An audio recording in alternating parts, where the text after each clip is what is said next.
Idol Rapi Tulfo hindi makapaniwala sa kwento ng nanay ni Ian Menyosa. Nakapanayam ni Idol Senator Rapi Tulfo sa pamamagitan ng video call ang mga magulang ni Ian Menyosa. Ang 2 taong gulang na batang natagpuang wala ng buhay sa isang liblib na lugar 5 kilometro mula sa kanilang bahay sa Barangay Kamayahan, Butuan City.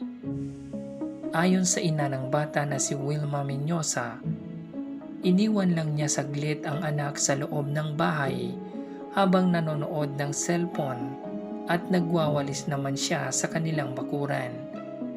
Laking gulat nito nang bigla na lang nawala ang anak niya pagpasok nito sa kanilang bahay. Hindi kumbensido si Idol Rapi Tulfo sa sagot ng nanay, gayong magkalapit lang sila ng kanyang anak habang nagwawalis ito at wala rin naman silang kapitbahay na malapit sa kanila. Ipinagtaka rin ni Idol Rapi Tulfo kung paano napunta ang bata sa napakalayong lugar kung saan natagpuan ang bangkay nito.